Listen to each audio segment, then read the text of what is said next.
Paz do Senhor, amado irmão, amada irmã, que Deus abençoe sua vida, sua casa, sua família. Hoje o tema da mensagem é valorizando o amor de Deus. E o nosso texto base fica em Oséias, capítulo 4, do versículo 1 ao versículo 3, que diz assim: Ouve, pois, a palavra de Yahvé, vós filhos de Israel, porquanto o Senhor tem uma grave acusação a proclamar contra o povo que habita nesta terra.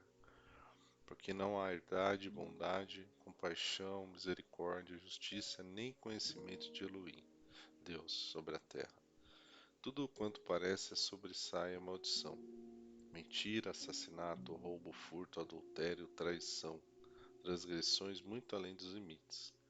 A violência e o derramamento de sangue crescem sem parar. Por esse motivo a terra ressequida está de luto, e todos os seus habitantes desfalecem.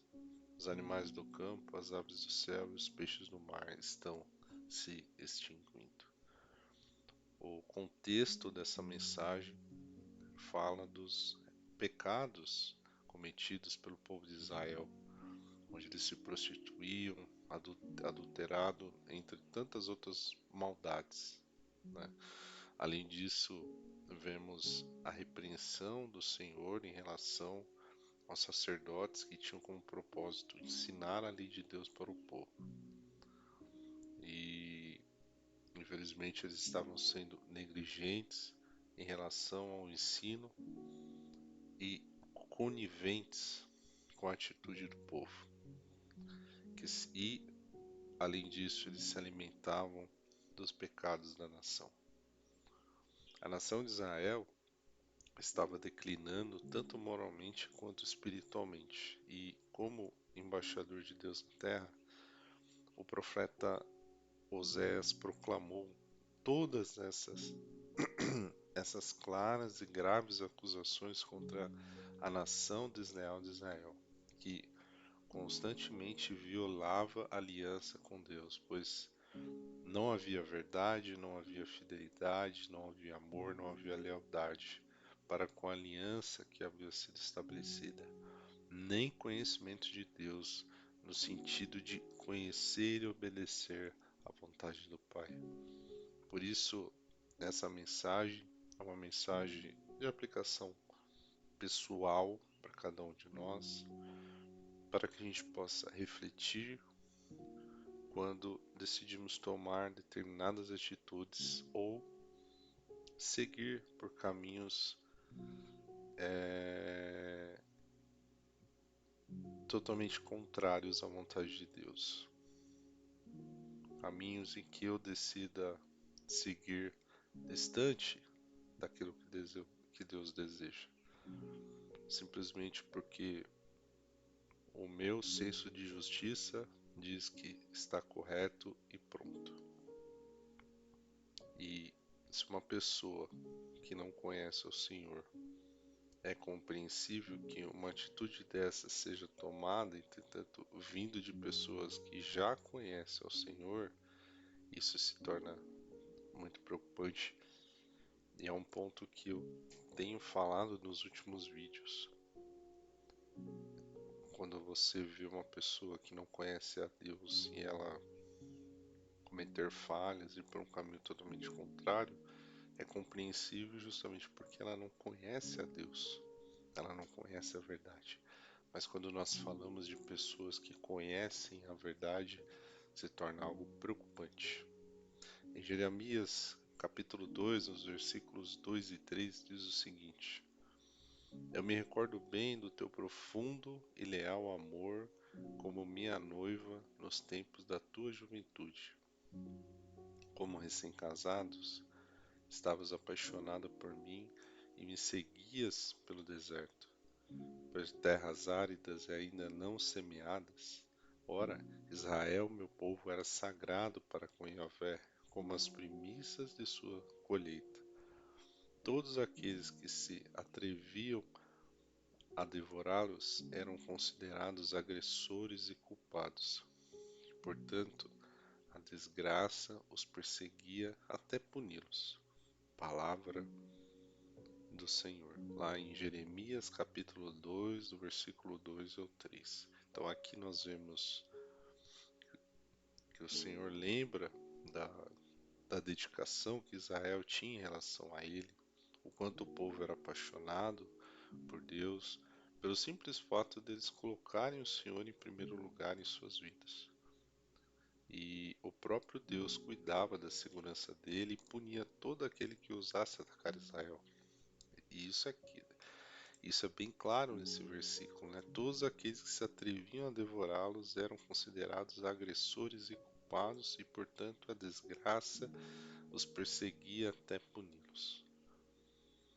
Existe um outro versículo, aliás, né, no versículo 5 e 6, que diz assim: Assim diz o Senhor: O que encontraram, o que encontraram os vossos pais de injusto em mim ou em minhas atitudes para que se afastassem da minha pessoa e partissem em busca do nada, do vazio, tornando-se eles mesmos nulos e sem sentido? Ora, eles me questionaram: Onde está Yahvé, que nos fez sair da terra do Egito e nos conduziu pelo deserto, por uma terra de estepes e barrancos, por uma terra seca e de trevas, por uma terra que ninguém atravessa, e na qual o ser humano não tem condições de viver?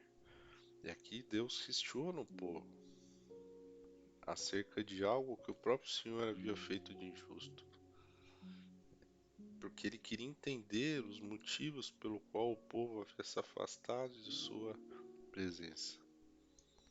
E o pior disso é ir em busca do nada, do vazio. E, de novo, trazendo para a nossa realidade, aplicando para a nossa vida. Essa pergunta que o Senhor faz para nós: por que os seus filhos, né, que outrora pregavam, cantavam, visitavam doentes, buscavam incessantemente, né, pela presença gloriosa de Deus, simplesmente desistiram, se afastaram, estão andando distante da presença de Deus? Talvez estejam mais habituados com o robotismo da religiosidade, talvez estejam dentro das igrejas, mas não estão conectados com os deuses, estão conectados com a religião, estão acostumados com a liturgia, e muitas vezes a pessoa acha que está agradando a Deus, mas ela não está, ela está agradando a homens e não a Deus. E essa é a pergunta: por que os filhos de Deus se afastaram? Porque estão seguindo por outros caminhos? Porque estão praticando coisas que desagradam a Deus? Será que desistiram por estarem sobrecarregados com as coisas da vida? Será que desistiram por estarem desanimados com tudo que está acontecendo no mundo? Será que decidiram se afastar de Deus porque o homem não honrou com aquilo que essa pessoa ou as pessoas almejavam? Promessas de cargos, promessas de honras, de tantas outras coisas que foram ditas por homens e não foram cumpridas? Será que decidiram se afastar de Deus porque alguém simplesmente falou algo e aquilo feriu seu coração e a pessoa simplesmente decidiu se afastar?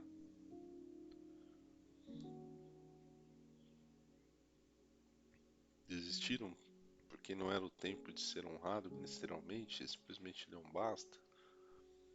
A pessoa buscava por uma consagração a um cargo dentro de uma denominação e não obteve aquilo que tanto desejava?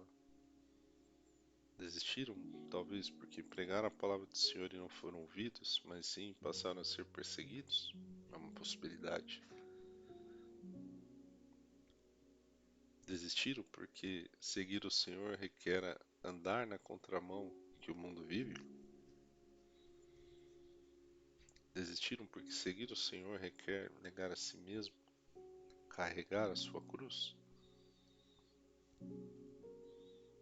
E aí vem mais uma pergunta. Será que o sacrifício realizado pelo Senhor Jesus na cruz do Calvário não foi o suficiente para nos livrar da culpa que estava sobre nós? Nós vemos que o Senhor foi desprezado, rejeitado pelos homens, viveu como um homem de dores, experienciou todo o sofrimento, caminhou como alguém de quem os seus semelhantes escondem o rosto, foi menosprezado, e nós não demos a sua importância alguma. Isso quem diz a palavra de Deus lá em Isaías. As suas dores eram as nossas próprias enfermidades que ele carregava em seu ser. Sobre o seu corpo levou todas as nossas doenças. Contudo, nós o julgamos culpado e castigado por Deus, pela mão de Deus, ferido e torturado. E nós ainda, amados, como crianças mimadas, reclamamos de tantas coisas, nada é o suficiente, mas diante do que nós vemos na palavra de Deus, né, aquilo que ela nos ensina acerca da atitude do Senhor Jesus diante de uma situação terrível que ele enfrentou, chegando ao ponto do seu suor tornar-se sangue, porque o pavor e o medo que o Senhor Jesus sentia na pele por aquilo que iria passar era algo além do que o ser humano poderia sentir. E nós podemos ver nos evangelhos que o Senhor Jesus ele foi espancado, ridicularizado, zombado, submetido a açoites, condenado à cruz pelo seu próprio povo, diante de tantas coisas que o Senhor passou. Então, será que não é o momento de refletirmos sobre tudo o que estamos vivendo, sabendo que o próprio Senhor Jesus passou momentos que jamais imaginaríamos passar? Mas algo é importante dizer. Nós temos a certeza de que o Senhor Jesus cuida de cada um de nós, mesmo diante das diversidades dessa vida.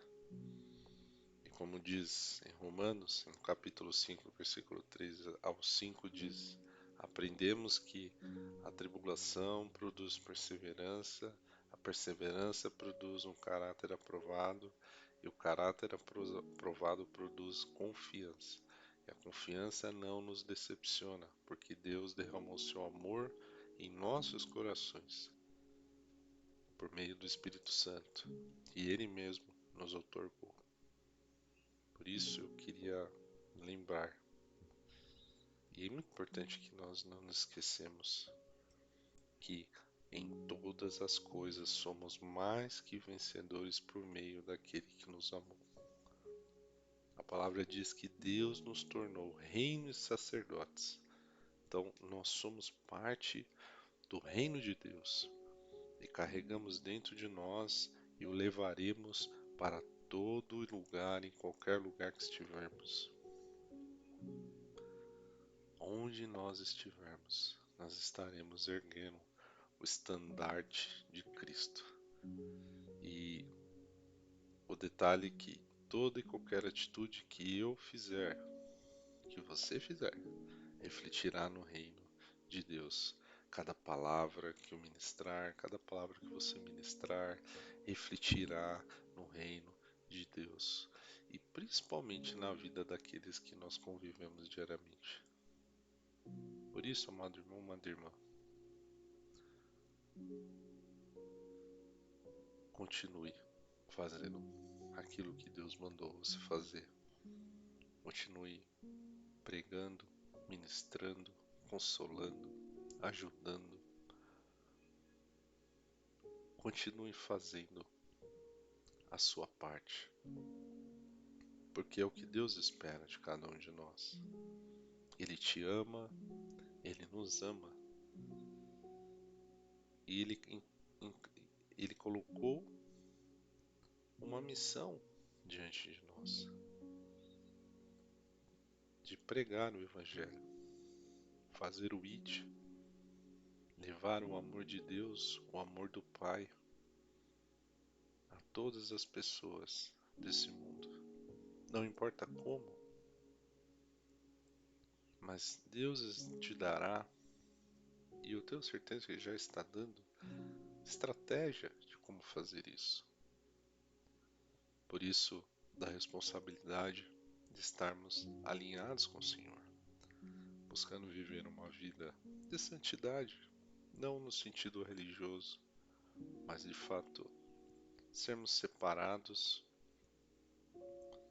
para aquilo que Deus determina, para aquilo que Deus tem para a nossa vida. É ser um verdadeiro discípulo de Cristo, fazer aquilo que é correto. Viver uma vida de integridade. Quando a gente fala de santidade, nós falamos de uma vida de integridade. Sermos íntegros em toda e qualquer atitude. Porque isso agrada a Deus.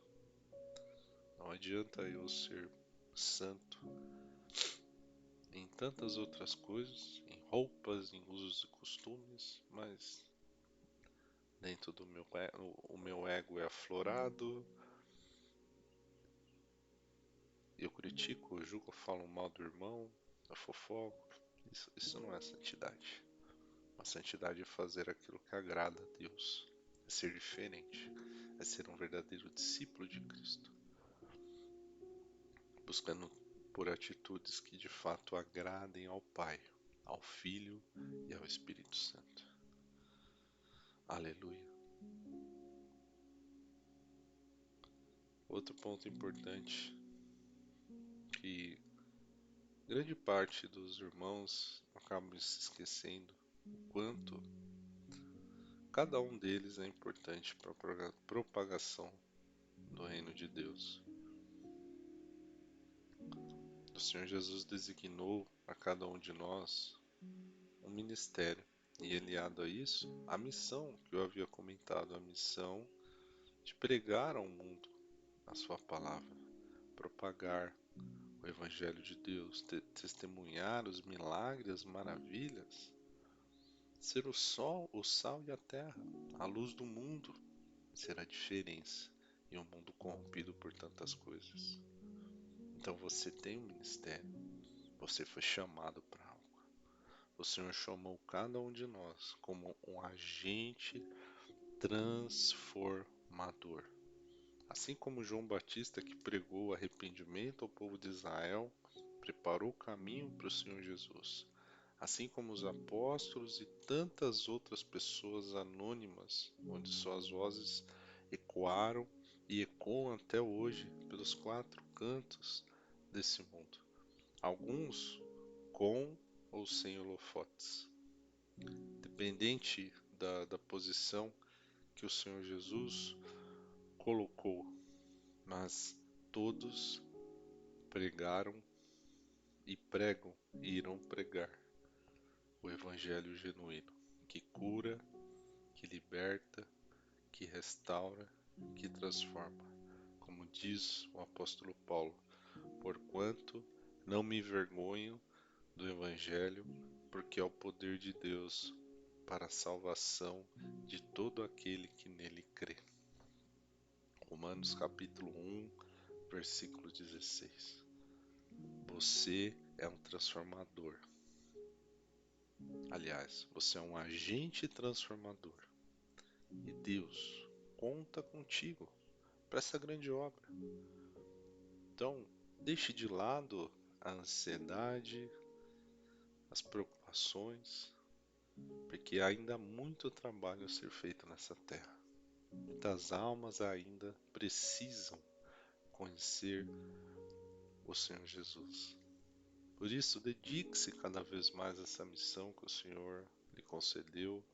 Dedique-se em conhecê-lo mais intimamente, o Senhor Espírito Santo, para que os seus frutos façam parte da sua vida e que os altos níveis da unção do Senhor Espírito Santo sejam derramados sobre você. Você foi chamado para fazer grandes obras, assim como foram feitas pelo Senhor Jesus. Porque ele disse, João capítulo 14, no versículo 12: Aquele que crê em mim fará também as obras que eu faço, e outras ainda maiores. Novamente, ele conta contigo. Deixemos de lado tudo aquilo que não provém do Senhor e passemos a nos dedicar no reino, cada um da maneira como foi chamado, pois, como diz o apóstolo Paulo, o reino de Deus não é comida, não é nem bebida, mas justiça, paz e alegria no Espírito Santo. Por isso, amado irmão, amada irmã, Deus ele te ama. Ele cuida de você, ele te dá livramento, ele está contigo todos os dias. Por isso, se você se afastou da presença de Deus por qualquer motivo que tenha ocorrido, uma frustração, uma chateação, de repente alguém falou algo e não caiu bem no coração, de repente você viu algo dentro do seu ministério que o chateou, que o indignou. Lembre-se de que nós não somos perfeitos. Todos nós estamos sendo trabalhados. O antigo pastor que eu tive dizia: Nós estamos em obras, porque Deus está trabalhando na nossa vida. Se ontem você viu algo que o chateou, desanimou, o indignou, e isso fez com que você se afastasse de tudo, eu digo a você, deixe isso diante de Deus, coloque toda a sua indignação diante da presença de Deus e peça a Ele para que te ajude, para que isso venha trazer cura ao seu coração. Eu sei que muitas vezes nós vemos situações que deixam o nosso coração indignado, que a vontade é largar tudo e não fazer mais nada. Mas de novo, Deus conta com você. Nós precisamos propagar o Evangelho de Cristo nesta terra. Há muitas almas sedentas de Jesus, precisando da sua salvação, precisando de cura, precisando de um renovo. E Deus conta comigo e com você para essa grande obra. Deixe de lado essa chateação, deixe de lado essa ansiedade, essa tristeza. Lave o rosto, erga a cabeça e siga em frente. Mantenha o foco em Cristo. Faça a sua parte. O que importa é você fazer a sua parte. O que importa é você dar o seu melhor. Não importa o que as pessoas fazem. Porque Deus está no controle de tudo. Não se esqueça, Jesus é o cabeça da igreja. Nós somos membros do corpo, que é a igreja. Ele é o cabeça, ele está no controle de tudo. E ele está trabalhando em prol do seu corpo. Ele está trabalhando para que cada um de nós possamos ser aperfeiçoados. É por isso que a palavra diz que a misericórdia do Senhor se renova todos os dias. E essa é a causa de nós não sermos consumidos. A sua graça é algo incrível. Por isso, tome posse dessa palavra, amado irmão, amada irmã. O Senhor Espírito Santo renove, te dê ousadia neste dia. Você lê que Ele erga você pela mão e que você olhe apenas para Ele e faça o que Ele mandou você fazer. Não deixe de lado a sua missão. Faça, use o talento que Ele te deu e busque multiplicar esse talento. Trabalhe, faça tudo para que o nome do Senhor seja glorificado. Por isso, eu quero orar nesse momento por você, Senhor. Visita, Pai, os irmãos e as irmãs que se chatearam com situações, com decisões, com palavras, com ações que eles presenciaram dentro de uma igreja, dentro de uma comunidade, seja onde for, Senhor. Que o Senhor venha consolar o seu coração, que o Senhor venha derramar o bálsamo, acalmar, que o Senhor venha trazer cura para esse coração que se frustrou, que se magoou, e que essa pessoa seja renovada, Senhor, seja renovada, que esse sentimento, essa mágoa seja arrancado do seu coração.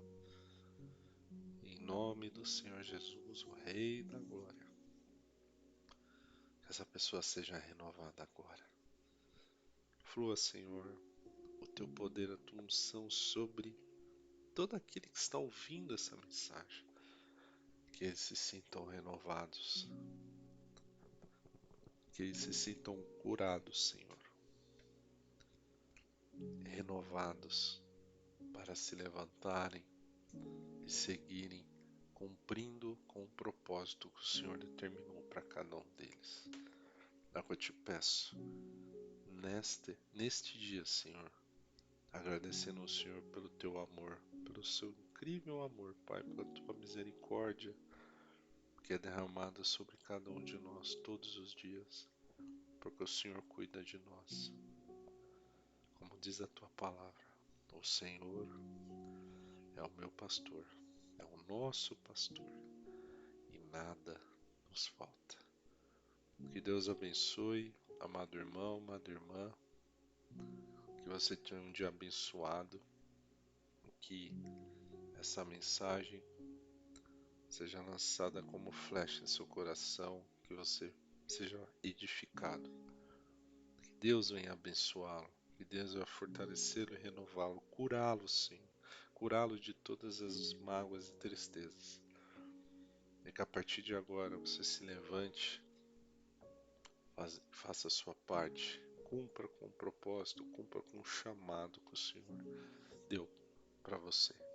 Que Deus abençoe, agradeço por mais essa oportunidade. Nos vemos no próximo vídeo. Fiquem com Deus. Tchau, tchau.